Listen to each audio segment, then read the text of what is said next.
हर व्यक्ति को ये बोध होना चाहिए कि मैं चेतन हूँ, जड़ नहीं। दृष्टा दृश्य विवेक, एक देखने वाला है, एक दिखने वाली वस्तु है।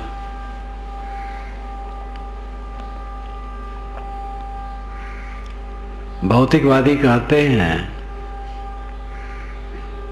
कि जड़ पदार्थों में ही परिवर्तन होते होते गुणात्मक परिवर्तन हो जाता है, वो चेतन की स्थिति आती है। गुणात्मक परिवर्तन का अर्थ है गुण ही बदल जाना। जैसे एक खट्टा आम है, उसमें धीरे धीरे मिठास आने लगती है। गुणात्मक परिवर्तन धीरे धीरे होता है और एक दिन वो आम बिल्कुल मीठा हो जाता है। एक मकान है, धीरे धीरे जीर्ण होता है और एक दिन ऐसा आता है कि कोई शक्ति उसे खड़ा नहीं रख सकता है, वो बाहर आकर के गिर जाएगा। गुणात्मक परिवर्तन। जड़ पदार्थों में क्रिया प्रतिक्रिया, घात प्रतिघात होते होते एक अवस्था आती है, उसमें चेतना का उदय हो जाता है। तो चेतना, जानना, ज्ञान धर्म जो है, ये भौतिक पदार्थों की क्रियाओं का गुणात्मक परिवर्तन का फल है। दूसरे अध्यात्मवादी वो कहते हैं कि जड़ तत्व तो है ही नहीं, केवल एक आत्मा है, ब्रह्म। और एक भ्रम से लगता है कि जगत है, कई रूप उसको कहते हैं वो। जैसे पानी और पानी की लहर, वैसे ब्रह्म और ब्रह्म की लहर जगत। तो एक को जड़ाद्वैतवादी कहा जाता है, दूसरे को चेतनाद्वैतवादी। ब्रह्मवादी चेतनाद्वैतवादी होते हैं, भौतिकवादी जड़ाद्वैतवादी होते हैं, किंतु विवेकवान विवेकवादी होते हैं। न जड़ से चेतन बन सकता है, न चेतन से जड़। दो वैज्ञानिकों का मेरा भिन्न देश और काल में संपर्क हुआ। जब उन्होंने आत्मा के विषय में पूछा तो मैंने कहा कि भौतिक द्रव्यों में क्या ज्ञान का लक्षण है? तो उन्होंने कहा नहीं है। तो मैंने कहा उसकी क्रिया प्रतिक्रिया में ज्ञान तत्व कैसे उदय हो सकता है? जो गुण कारण में न हो वो गुण कार्य में कैसे आ सकता है? तो उन्होंने कहा नहीं आ सकता है। तो मैंने कहा फिर भौतिक पदार्थों का गुणात्मक फल चेतन कैसे हो सकता है? तो उन्होंने कहा नहीं हो सकता है। तब फिर कैसे भौतिक बात कह रहा है? उन्होंने कहा कि हम लोग समझ नहीं पाते, कुछ निर्णय नहीं कर पाते हैं, अंत में हार करके वही कह देते हैं। मैंने कहा चेतन अपने गुण लक्षण से अलग है और जड़ अपने गुण लक्षण से अलग है। जड़ और चेतन दोनों भिन्न धर्मी। शरीर में आँख, नाक, कान, जीभ, चाम ये ज्ञान की इंद्रियां हैं। हाथ, पैर, मुख, टट्टी पेशाब की जगह एक कर्म इंद्रियां। ज्ञान इंद्रियों से विषयों का ज्ञान होता है। एक आदमी देखता है, एक आदमी सुनता है, एक आदमी स्वाद लेता है, एक आदमी स्पर्श करता है, एक आदमी गंध का ग्रहण करता है। तो इन पांचों का ज्ञान एक छठे को नहीं होगा।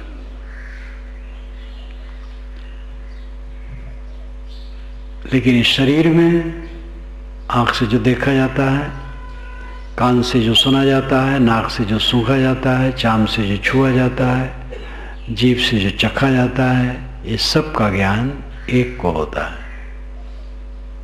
इसलिए एक आत्मा इसमें स्वतंत्र है, वो इन सब इंद्रियों से ग्रहण करता है।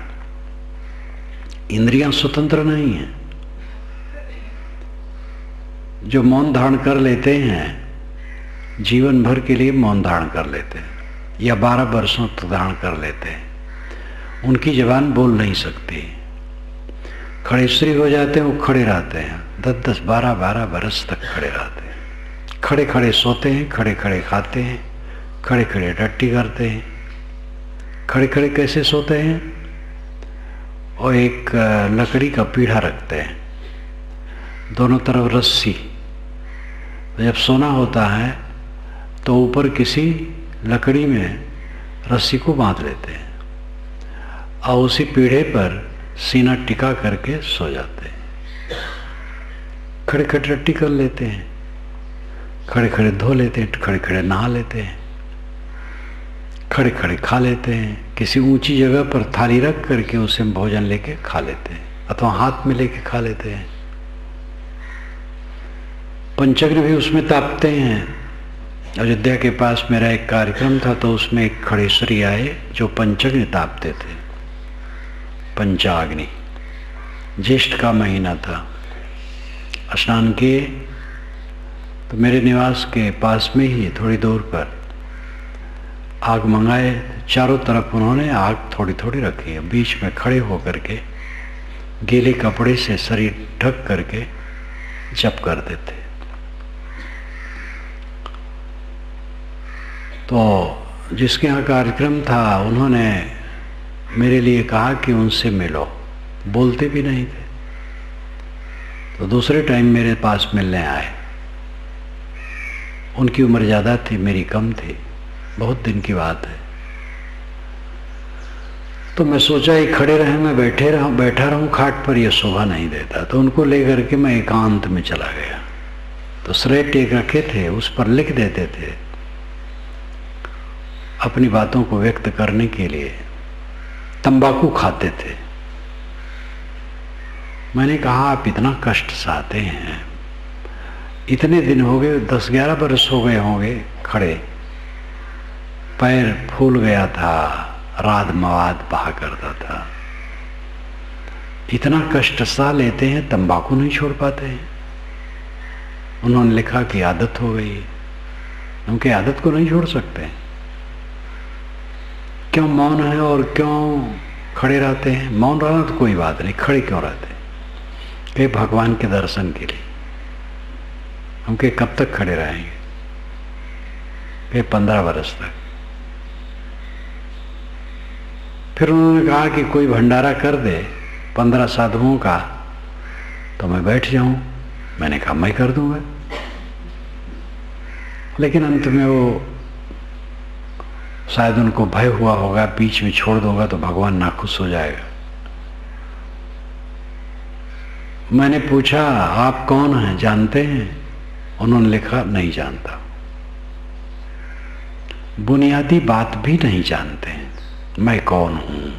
तंबाकू नहीं छोड़ सकते हैं, खड़ेश्वरी हैं। अज्ञान में भटकने वाले कितने लोग हैं जो आवश्यकता से अधिक श्रम करते हैं। यहां से हमें राजिम जाना है तो यहां से हम रायपुर गए, फिर बिलासपुर गए, फिर और बहुत दूर खरसिया तक गए और उधर से लौट करके कहीं से बस से महासमुंद आए, तब राजिम आए। कौन समझदारी?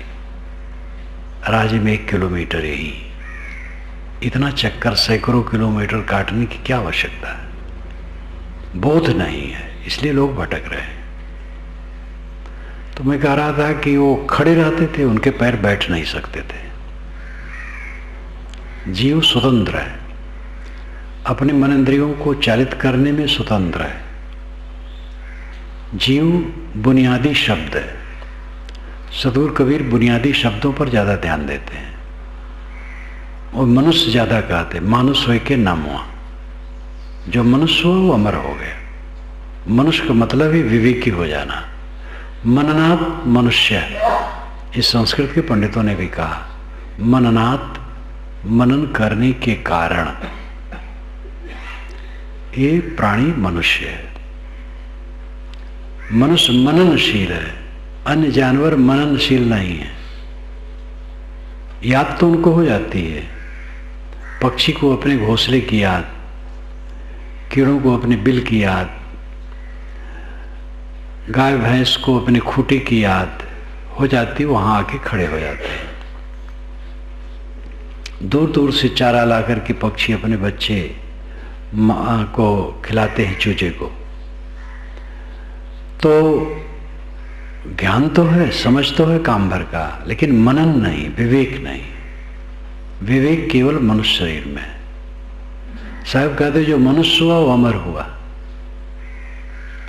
मनुष्य होने का मतलब है विवेकी होना।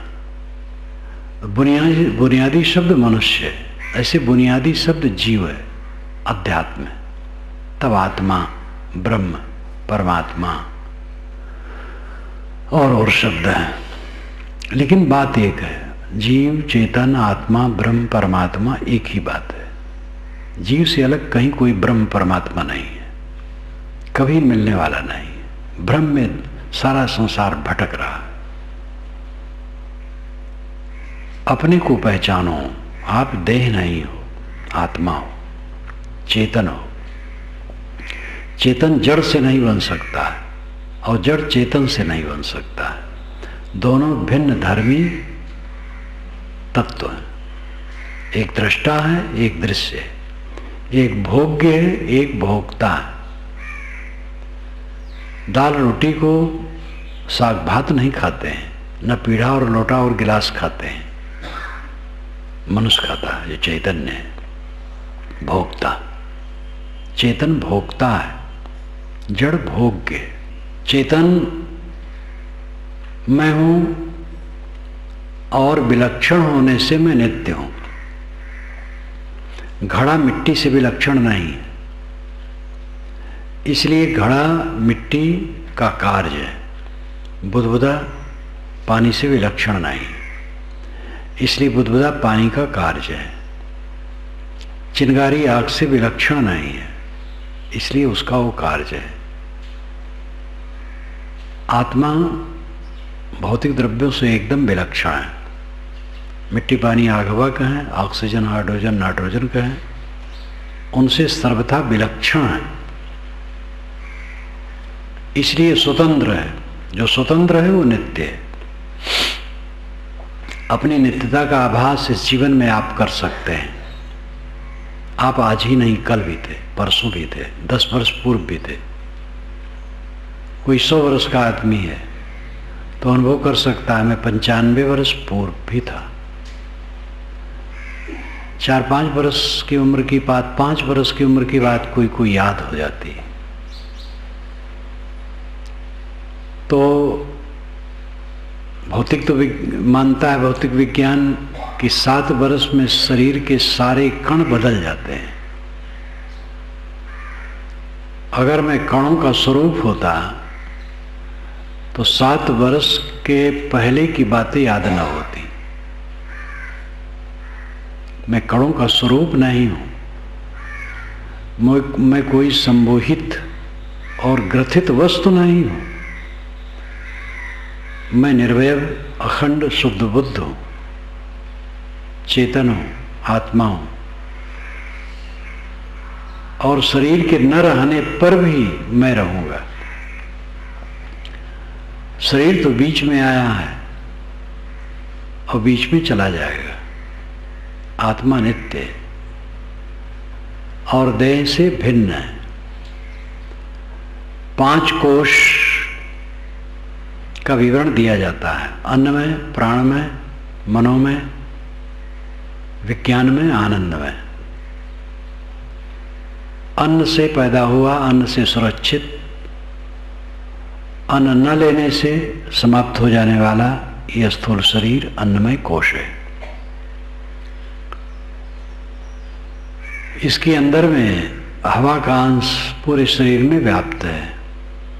जितना वायव्य है, हवा का अंश है, वो सब का समूह प्राणमय शरीर है। और सोचना, विचारना, मन की क्रिया, मन का स्वरूप मनोमय कोश है और बुद्धि जिसमें ज्ञान का विकास होता है वो बुद्धिमय विज्ञानमय कोश है। और सुख की जो अनुभूति होती है, जैसे अनुकूल प्राणी और पदार्थ मिलने पर, अनुकूल परिस्थिति मिलने पर सुख की अनुभूति होती है। गाढ़ी नींद में तीव्र सुख की अनुभूति होती है, वहां कोई दुख नहीं रहता है। ये आनंदमय कोश है। आत्मा इन सब से अलग है। मैं अन्नमय कोश नहीं हूं, हाड़ चाम का ढांचा मैं नहीं हूं। मैं प्राणमय कोश भी नहीं हूं। जो वायव्य शक्ति है शरीर के अंदर, वो मैं नहीं हूं। मैं मनोमय कोश भी नहीं हूं। मन का जितना विस्तार है वो मैं नहीं हूं। विज्ञानमय कोश, बुद्धि का विस्तार, वो भी मैं नहीं हूं। और जो सुखानुभूति होती है वो भी मैं नहीं हूं। मैं इन सब का साक्षी चेतन मात्र हूं। ये ज्ञान होना चाहिए। देह से भिन्न आत्मा का ज्ञान होना चाहिए। आचार्य विनोबा भावे ने एक जगह लिखा है कि स्कूल में बच्चों को ये पढ़ाना चाहिए कि जीव देह से अलग है, लेकिन उनकी बात कौन सुनता है। अपने आप को समझो कि मैं देह नहीं हूं। देह क्षणशील है, मैं क्षणशील नहीं हूं। देह की अवस्था बदलती है, मेरी अवस्था नहीं बदलती।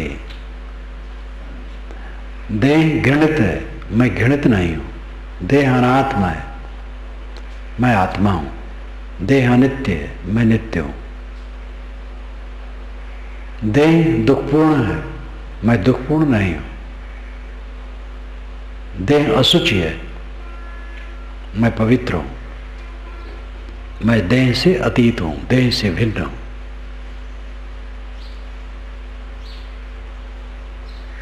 ये स्त्री और पुरुष नहीं है, नपुंसक नहीं है, काला गोरा नहीं है, हिंदू मुसलमान नहीं, ब्राह्मण शूद्र नहीं है। आत्मा शुद्ध चेतन मात्र है। लेकिन अपने ऊपर लाद लाद करके इन मान्यताओं को जीव भ्रमित है और इन्हीं सब वस्तुओं में अहंता ममता करके विकारी है। देह का अहंकार उदय होता है तब काम वासना उदय होती है, और काम वासना एक मलिनता है, भवबंधन का कारण है, जहां आसक्ति पैदा करने वाली है। गृहस्थ के लिए संतान पैदा करने के लिए केवल 1-2 बार इसकी आवश्यकता होनी चाहिए।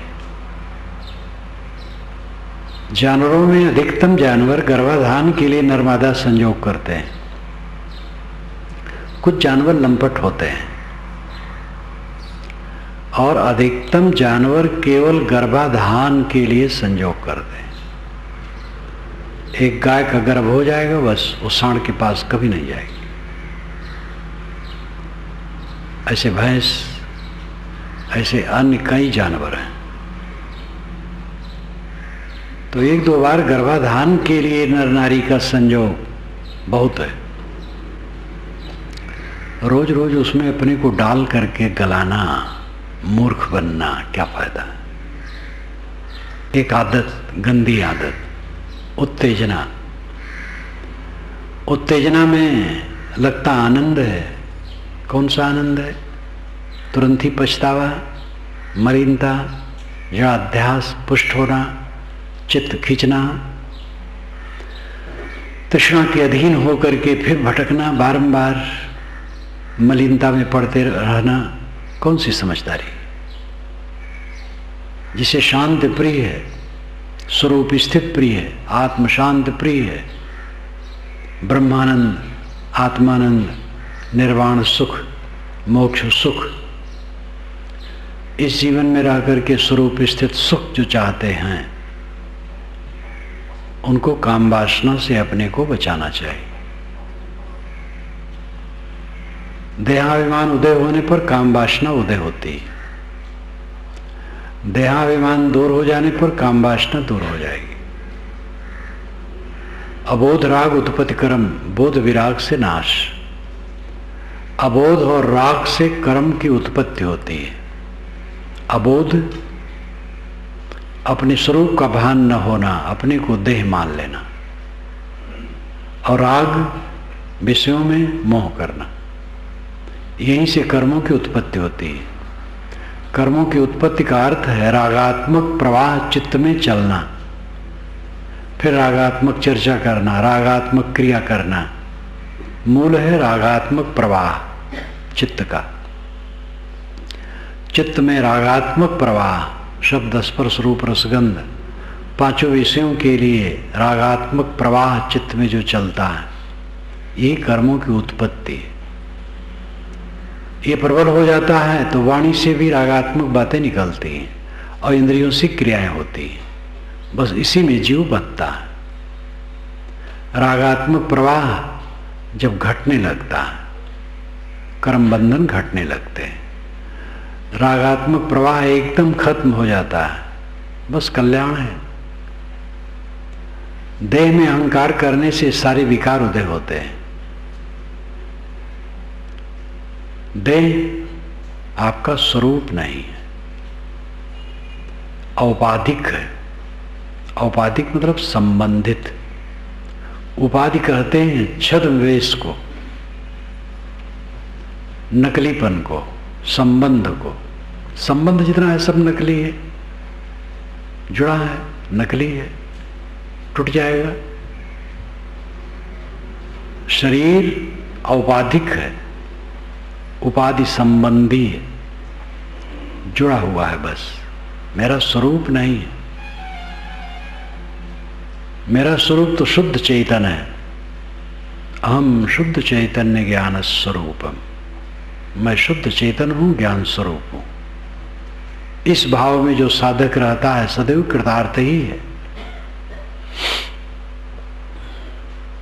देह और आत्मा की भिन्नता का गहरा ज्ञान और गहराई से इस पर मनन चिंतन करने से धीरे धीरे मन का अध्यास टूटता है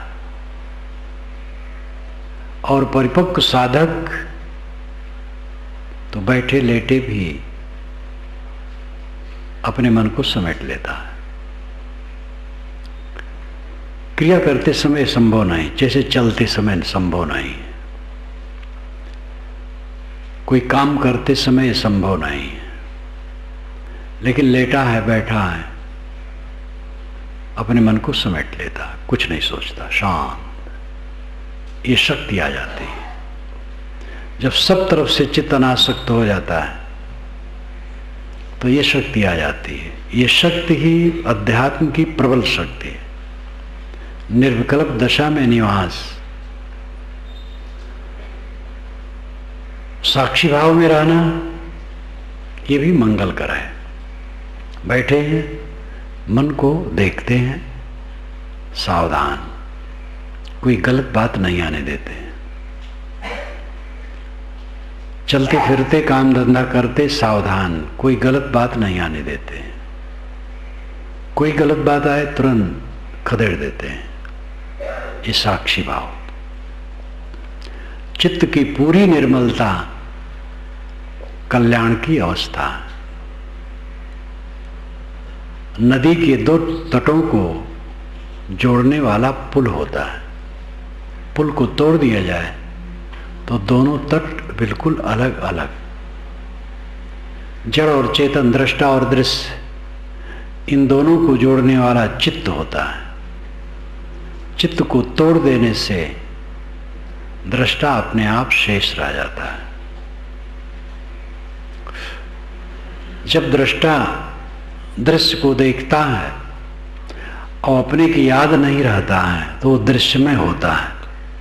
जा क्षण में वृत्ति यौन, ता क्षण में रूप तौन, ये श्री निर्मल साहब ने कहा। जिस क्षण में आपकी जो वृत्ति होती है उस क्षण में आपका वही रूप होता है। काम वासना मन में आई तो आप अपने को मानते हैं मैं काममय हूं, फिर और कुछ ही ख्याल नहीं होगा, काममय। क्रोध आया तो क्रोधमय, लोभ आया तो लोभमय, ईर्ष्या आई तो ईर्ष्यामय। जो वासना आती है जीव उसी का रूप हो जाता है, अपने को भूल गया। जिनको ज्ञान ही नहीं है वो तो उसी में बहाते रहते हैं, और जिनको ज्ञान है कि मैं देह नहीं हूं, आत्मा हूं, वो भी जब चित्त में तदाकार होंगे, वृत्त में तदाकार होंगे, तो स्वरूप का विस्मरण हो जाएगा, उसी में तदाकार हो जाएंगे। जिस क्षण में जो वृत्ति आएगी उसी वृत्ति का रूप हो जाएगा। लेकिन वृत्तियों को हटा करके स्वयं शुद्ध चेतन मात्र, वृत्तियों को हटाना ही साधना है, वृत्तियों का दृष्टा हो जाना ही साधना है। चित्त रहता है, चित्तवृत्ति नहीं रहती है, चित्तवृत्ति लीन हो जाती है।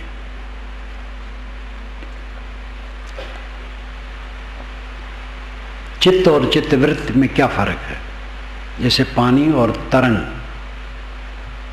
पानी है तरंग नहीं है, शांत निस्तब्ध सागर।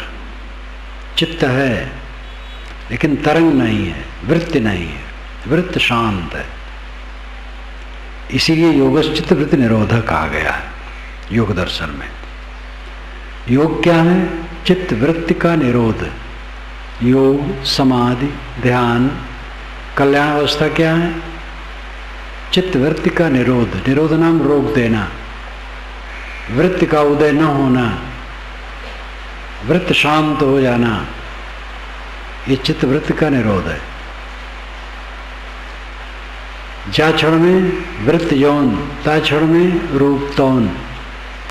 जिस क्षण में आपकी जो वृत्ति होगी उस क्षण में वो आपका रूप होगा, और जब कोई वृत्ति नहीं होगी तब दृष्टा अपने स्वरूप में होगा। यही दृष्टा की असली अवस्था है। इस बात को पहले समझो, ऐसा मन बनाओ, ऐसे अध्ययन करो, ऐसे चिंतन करो, ऐसे सत्संग करो, तो धीरे धीरे विचार बलवान होगा, तब इस साधना में ठहराव होगा। पहले तो समझ होनी चाहिए, समझ ही नहीं है। अध्यात्म के बड़े बड़े प्रवचन होते हैं, भगवान भगवान कह करके समय बीत जाता है। किस्सा कहानी कहते हैं, भगवान कहते हैं, भगवान की कृपा होगी तो बेड़ा पार हो जाएगा, महिमा करके समाप्त कर देते हैं। तुम कौन हो, किसमें फंसे हो, इसकी चर्चा ही नहीं होती। और जो कथा के रूप में होता है वो तो और। काशी में मैंने सन 1962 में चौक में एक विशाल छत पर रामायण की कथा सुनी। विंद जी वृंदावन के आए थे, उन्होंने बोला, वृद्ध थे, 75 से कम नहीं रहे होंगे, लेकिन गला उनका लगता था जैसे किसी लड़के का है। बहुत सुंदर चौपाई गाते थे। 1 घंटा बोले। वो जब बोलते थे तो मुझे भी रोमांच हो जाता था, कई बार बीच बीच में रोमांच हो जाए। ऐसा प्रभावी कथा का है, जोड़े यहां से वहां, वहां से वहां तुक। हनुमान जी निष्काम थे, इसको जोड़ें और भरत को थोड़ा घटा के करें। 1 घंटा बोले, आनंद लेने देने के लिए बढ़िया था। 1 घंटा में जीवन के लिए कोई सीख मैंने नहीं सुनी उसमें। एक रामायणी मुझे वहां ले गए थे, तो जब वहां से उठ के आया तो रामायणी जी से कहा कि 1 घंटा मैंने सुना लेकिन उसमें कोई जीवन के लिए सीख नहीं मिली। तो हंसने लगे। उन्होंने कहा रामायण की कथा आनंद लेने देने के लिए है। तो इस प्रकार समय बीत जाता है कथा वार्ता में। आत्मज्ञान का विषय लोग नहीं लेते हैं। अपने को पहचानो। जड़ और चेतन का विभेद ये ज्ञान की प्रक्रिया का मुख्य स्वरूप है। गोस्वामी जी ने भी कहा, जड़ चेतन ग्रंथ पर गई, जितन मिर्सा छूटत कठिनाई। उस जड़ चेतन के भेद को समझना, अपने को जड़ से अलग समझना, ये आत्मज्ञान का पथ है। शरीर न रहने पर कौन सी आवश्यकता है? सब आवश्यकता शरीर में है। शरीर न रह जाने पर कौन सी आवश्यकता, कौन सी हानि है, कौन सा लाभ है? अब आजकल में एक दिन होगा ये, शरीर में अपने आप को जोड़ करके शरीर के अध्यासी हम हो गए हैं। ये शरीर के अध्यास को जीतने वाला कैवल्य लाभ करता है, सुख से रहता है। सामान्य व्यक्ति भी शरीराभिमान को जितना जीत करके रखेगा सुखी रहेगा। नेक नवयुवक है, नवयुवती है, अभी विवाह हुआ है, नव दंपति हैं, वह जितना देहाभिमान जीत करके रहेंगे उतना सुखी रहेंगे, उतना निष्काम रहेंगे, एक दूसरे से निष्प्रेह रहेंगे। नहीं तो एक दूसरे से इतनी कामना रखेंगे कि थोड़े दिन में कलह बढ़ेगा। ये उच्च ज्ञानी ही के लिए नहीं है, विरक्त साधु ही के लिए नहीं, मानव मात्र के लिए है, युवकों के लिए है। जवानी अवस्था में तो अंदर और बाहर दोनों तरफ से हमले होते हैं। जवान सावधान, भीतर से हमला, बाहर से हमला। भीतर से हमला उनके मानसिक विकारों का उनके ऊपर होता है, बाहर से हमला दूसरे नर नारियों का होता है। दूसरे लोग समझाकर, बुझाकर, फुसलाकर, भटकाकर कुसंग में ले जाते हैं। आजकल स्कूल और कॉलेजों में, विश्वविद्यालयों में पढ़ने वाले छात्र और छात्राओं को बहुत सावधान रहने की जरूरत है। लड़की और लड़के का प्रेम महारोग का घर है। कोई लड़का लड़की से और कोई लड़की लड़का से प्रेम करना शुरू करेंगे, पढ़ाई लिखाई चौपट हो जाएगी, स्वास्थ्य नष्ट हो जाएगा, मन खराब हो जाएगा। अभी इलाहाबाद में मैं था, एक सुंदर युवक आया मिलने के लिए। उसने अपनी व्यथा बताई, कुसंग में पड़ गया था और मेरी पढ़ाई चौपट हो गई। अब मैं सावधान हो गया हूँ। बहुत सुशील, उसको समझाया, कुछ पुस्तकें दी। एक की बात नहीं है, हैजा पड़ी हुई है। प्रेम के नाम पर एक हैजा पड़ी हुई है। प्रेम, लव।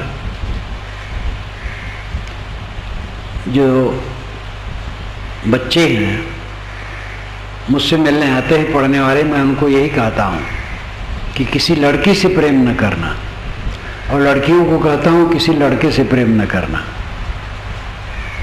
वो प्रेम उन तो रहता नहीं, वासना रहती है, दैहिक आकर्षण। नौजवानी में देह स्वाभाविक सुंदर लगती, यद्यपि वो 10 बरस के बाद ही सब टेढ़े मेढ़े हो जाएंगे, लेकिन नौजवानी में देह सुंदर लगती है, आंगिक आकर्षण होता है, और उसी आकर्षण में पढ़ करके भ्रष्ट हो जाते हैं। तो पढ़ाई भी चौपट, स्वास्थ्य भी चौपट, मन भी चौपट, और जीवन से महरूम हो जाते हैं। इसलिए देहाभिमान का त्याग सबके लिए जरूरी है। अपने आप को देह से भिन्न शुद्ध चेतन समझो। मैं शुद्ध चेतन हूं, और शुद्ध चेतन में जो भाव रखेगा उसको कौन सा क्लेश रहेगा। मुझे क्या चाहिए? शरीर जब तक है, भोजन कपड़े निवास ये तो मिलते रहेंगे, काम करते रहो। कोई ज्ञानी पुरुष ने नहीं कहते हैं कि निकम्मे हो जाओ। ज्ञानी स्वयं परिश्रमी होते हैं। सदगुरु कबीर ने कहा, झूठ झूठा कह डारो मिथ्या यह संसार। झूठा है, झूठा करके छोड़ दो, ये संसार मिथ्या। ऐसा कहने वाला महापुरुष 119 वर्ष से ऊपर तक जिया, शरीर में रहा और वो परिश्रम करता रहा, बैठा नहीं। जब उनकी उम्र 119 वर्ष की हुई तब वे काशी से मगहर गए इस भ्रम को तोड़ने के लिए कि काशी में मरने से मुक्ति होती है और मगहर में मरने से आदमी गधा होता है। तो उन्होंने कहा, मैं जाता हूं मगहर में मरने, देखता हूं कौन मुझे गधा बनाता है। ये उनकी वीरता, अखंड बोध का फल है। निर्भय 119 वर्ष की उम्र में तो पैदल तो चल नहीं सकते होंगे, ट्रेन नहीं थी, बस नहीं थी, बैलगाड़ी से गए होंगे, रथ से गए होंगे, या जैसे भी गए हों। इतना साहस बनारस से मगहर, जो गोरखपुर के पश्चिम लखनऊ लाइन में गोरखपुर के पास ही पड़ता है, गए। जीवन भर वे श्रम करते रहे।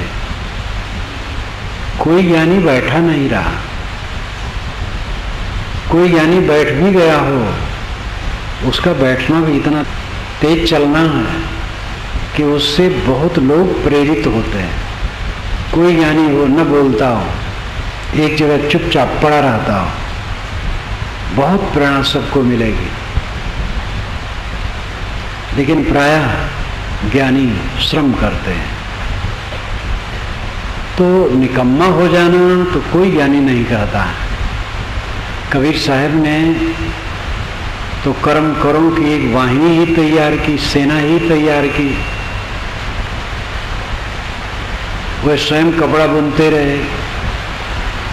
यद्यप कपड़ा बुनने का काम वह थोड़े दिन किए होंगे, फिर तो भ्रमण करने में कपड़ा बुनना मुश्किल है। जैसे श्री कृष्ण महाराज ने गाय चराया, परंतु थोड़े दिन, आगे तो उनको बहुत काम करना था। लेकिन गीता में उनको यादव यादव कहा गया। कबीर ने स्वयं अपने को जुलाहा कहा। तो कबीर साहब तो कर्मकरों के पक्षधर थे। धर्म के क्षेत्र में उनका एक आंदोलन था। निकम्मा हो करके मोक्ष होता है, ये कबीर साहब नहीं मानते। उपनिषद के ऋषि भी नहीं मानते। उपनिषद के ऋषि भी स्वयं कर्मशील थे, गाय चराते थे, खेती करते थे, आश्रम व्यवस्था होती थी। काम तो करना पड़ेगा।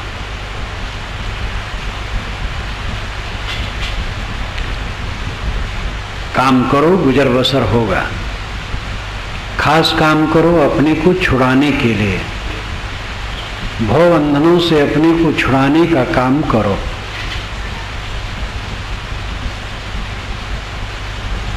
अपने आप को सबसे निर्लेप समझो। मैं शुद्ध चेतन हूं। जागृत अवस्था में मैं सारे प्रपंच को जानता हूं।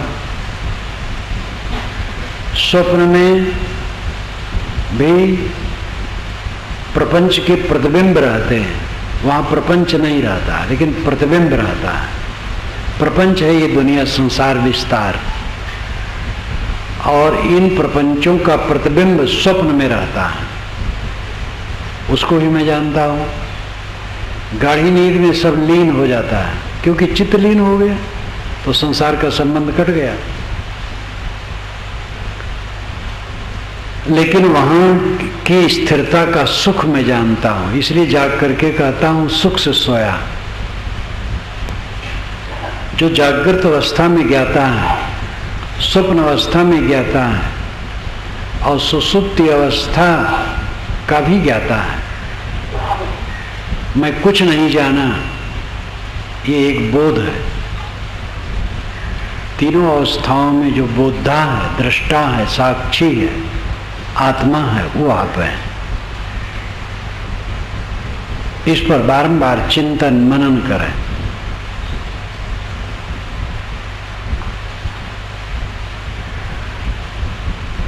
ब्रह्मवादी कहते हैं, जो अलग ब्रह्म मानते हैं, ब्रह्म से अपना ऐक्य करो। जो अलग ब्रह्म नहीं मानते हैं, आत्मा ही ब्रह्म है, वही भी ऐक्य करने को कहते हैं।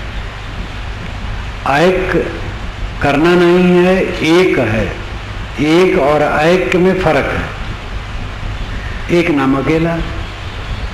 ऐक्य का मतलब है कि किसी में अपने को जोड़ना, ऐक्य करना, एकता स्थापित करना। आत्मा में ऐक्य करना भी कहना बुरा नहीं। आत्मा तो एक है, अकेला है, मैं अकेला हूं। लेकिन अकेला होने पर भी बोध नहीं है। बोध हो गया तो शरीर संसार है, अध्यास वासना का प्रवाह है। इसलिए अपनी बुद्धि ऐसा बनाओ कि मैं शुद्ध चेतन आत्मा हूं। बारंबार अपने आत्मा से अपना ऐक्य करो, एकपना करो, जोड़ो। यद्यपि जोड़ना नहीं है, मैं अकेला हूं, लेकिन अभी अभ्यास तो नहीं है कि उस स्थिति में पहुंच जाए, संकल्प शांत हो जाए, अपने आप शांत। इसलिए अपना ऐक्य करो आत्मा से, अपने को आत्मा में जोड़ो, विषयों से तोड़ो, आत्मा में जोड़ो। विषय नाम पदार्थ, रूप पदार्थ है, गंध पदार्थ है, शब्द पदार्थ है, स्पर्श पदार्थ है, रस पदार्थ है, 5 पदार्थ हैं। विषय, पदार्थ, तन्मात्रा, इन 3 शब्दों का प्रयोग होता है। 5 विषय, 5 पदार्थ, 5 तन्मात्राएं हैं।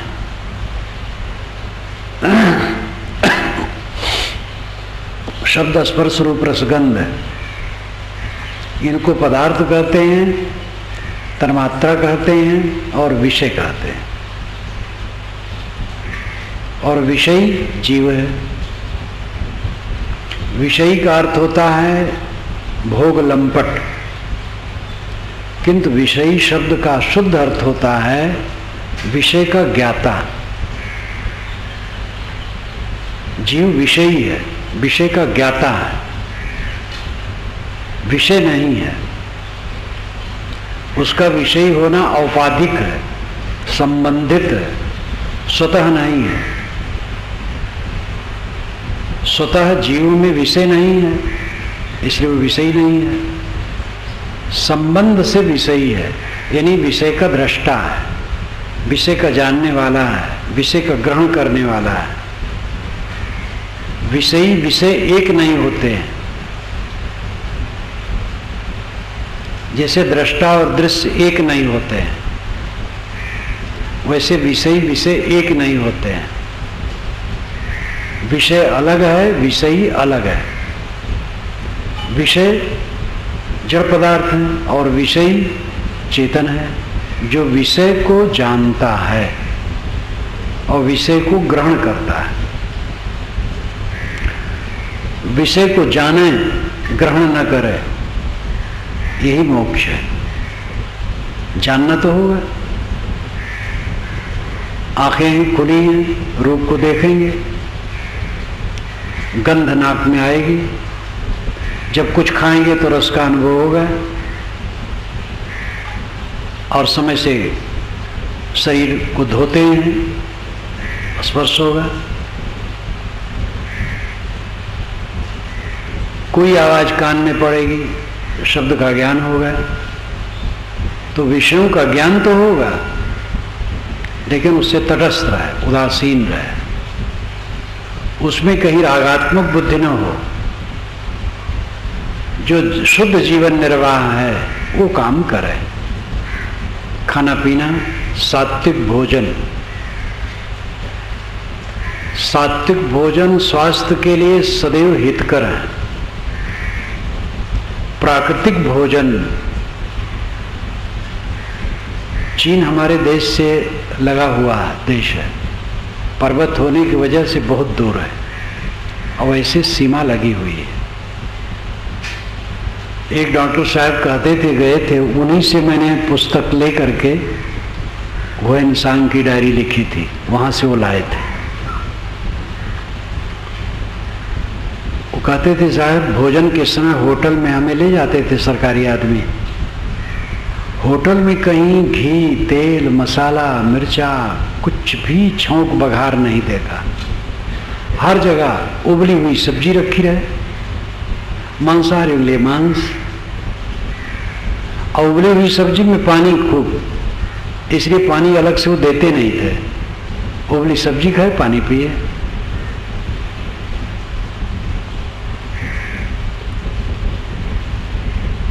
अमेरिका, इंग्लैंड इत्यादि में अनेक देशों में उबला हुआ खाते हैं। हमारे यहाँ छौक बघार और मसाला का इतना प्रकोप है कि हद है भारतवर्ष में। मिर्च मसाले केवल अहितकर हैं, इनका बहुत कम प्रयोग या नहीं के समान प्रयोग होना चाहिए। सादा भोजन, अखबारों में आप पढ़ें जहाँ स्वास्थ्य के विषय में छपता है, वैद्य लोग लिखते हैं, डॉक्टर लोग, तो भोजन की प्रक्रिया ही बताते हैं। सादा भोजन करो, मिर्च मसाले से बचो, ज़्यादा तेल से बचो,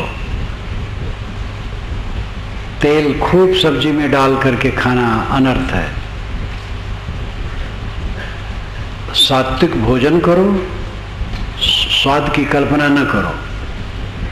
दवाई भी खट्टी मीठी खाई जाती है, ऐसे खाने में खट्टा मीठा कुछ मिल गया, उतने समझो उसको। जीवन के सारे प्रयोग अनासक्त होकर के करो, औषध के तुल्य। केवल भोजन औषध है, स्वाद लेने के लिए नहीं। वैसे स्वाभाविक स्वाद का अपना महत्व है। रोटी अगर ठीक पकी है तो स्वादिली होगी, भात ठीक पका है तो स्वादिला होगा। जो पकने में स्वाभाविक स्वाद है वो गुणकारी है। मिर्च मसाले डाल करके स्वाद, ये अपना विकार है, बढ़ा करके उसको तमाम खराब करते हैं। तो सात्विक भोजन करो, शरीर का स्पर्श धोने के लिए करो, उत्तेजक स्पर्श न करो, जिससे इंद्रियों में उत्तेजना हो ऐसे स्पर्श न करो। संयम से रहो। सब इंद्रियों के संयम से तब मन संयमित होगा। एक तालाब है, उसका पानी हम सुखाना चाहते हैं और उसमें 5 नहरें आकर के गिरती हैं, तो कितना पानी निकालें वो सूखेगा नहीं। अगर सुखाना है तो 5 नहरों के मुंह बंद कर दें, तब सुखाएं तो सूख जाएगा। हमारा अंतःकरण विषय वासनाओं से भरा है, इसको हम सुखाना चाहते हैं, निर्विषय करना चाहते हैं, लेकिन 5 ज्ञानेंद्रियों द्वारा विषय का प्रवाह निरंतर आ रहा है, तो कैसे सूखेगा। इसलिए देखना, सुनना, खाना, छूना, सूंघना सब कुछ संयत हो, औषध तुल्य हो, विवेक पूर्वक हो, तो मन ठीक होगा। मन जिसका ठीक हो धन्य है, कृतार्थ है। व्यवहार के लिए, उपयोग के लिए करना उचित है, और रजोगुण वृत्ति पूर्वक करना वही बांधने वाला है। थोड़े में बंधन और मोक्ष की बात आती है, चाबी वही है।